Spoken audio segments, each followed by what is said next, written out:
তোমার আমলনামায় অনেক গুনাহ জমা হোক। তুমি ধূমপান করেছো, তুমি গান শুনেছো, তুমি অন্যায় কাজ করেছো।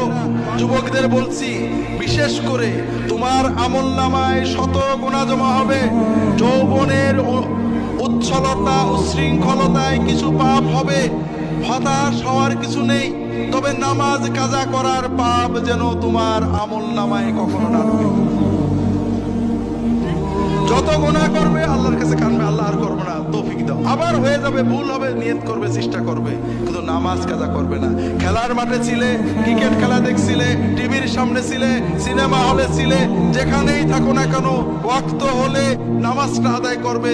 কিছু যদি না জানো, আজকে থেকে এখন থেকেই নামাজ, কিচ্ছু জানো না, ওযু করবে, দাঁড়িয়ে যাবে, যদি জামাতে পড়ো ইমামের পিছনে, না হলে দাঁড়িয়ে যাও। দোয়া কালাম জানো না, যেখানে জানো না শুধু আল্লাহু আকবার অথবা সুবহানাল্লাহ বলো অথবা লা ইলাহা ইল্লাল্লাহ বলো, এটাতেই নামাজ হয়ে যাবে। তুমি 16 আনা সওয়াব পেয়ে যাবে। তবে পাশাপাশি নামাজটা শিখতে হবে। বিশেষ করে যুবকদের বলবো, নামাজটাকে প্রাণবন্ত করেছে কো মসজিদে যাওয়া। তুই যা করবি কর, কিন্তু মসজিদে আসিস না। এটার নাম ইসলাম নাকি ভাই?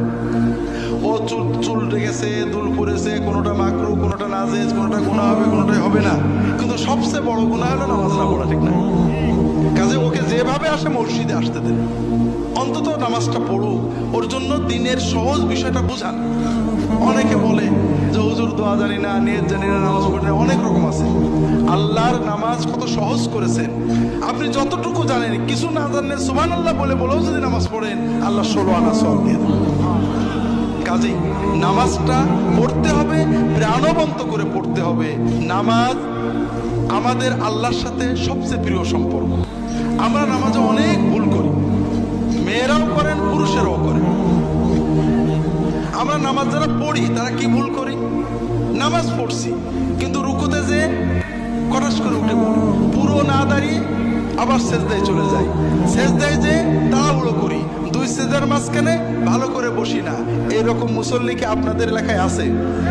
তো ভাইরা খুব ভালো করে বুঝুন, আপনি সূরা কিরাত জানেন না, নামাজ হবে।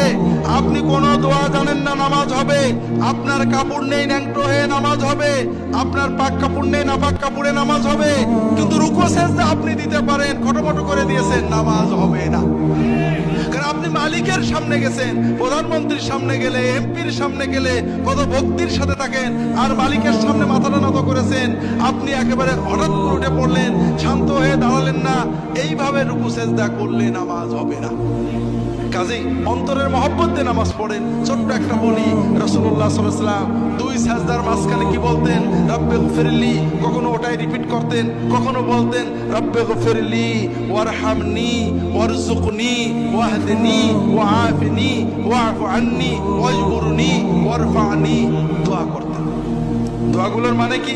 আল্লাহ আমাকে মাফ করে দাও, আল্লাহ রহমত করো, আল্লাহ আমার রিজিকে বরকত দাও, রিজিক বাড়িয়ে দাও, আল্লাহ আমাকে সুস্থতা দাও, আল্লাহ আমাকে বিপদ মুক্ত রাখো, আল্লাহ আমাকে নিরাপদে রাখো, আল্লাহ আমার ক্ষতি পূরণ করে দাও, আল্লাহ আমার মর্যাদা বাড়িয়ে দাও, ইত্যাদি। দোয়াগুলো কেমন লাগলো ভাই? কোন দোয়া বাদ থাকলো? বড় কষ্ট লাগে।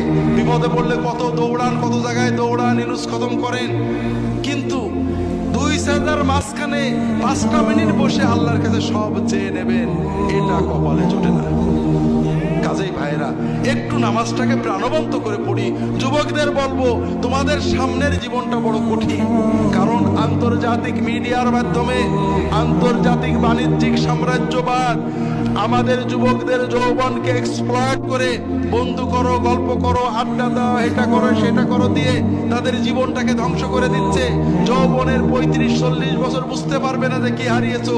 যখন 60, 70, 80, 90 হয়ে যাবে তখন বুঝতে পারবে। কিন্তু ব্যাক গিয়ারের মতো কোনো সুযোগ জীবনে নেই। যদি জীবন এবং যৌবন দুটোকেই ভোগ করতে চাও, শুধু যৌবন নয়, তাহলে একটু সচেতন হও। অনেক কথা বলার ছিল, শুধু বলবো যে আর যাই হোক, নামাজ ছেড়ো না কখনো।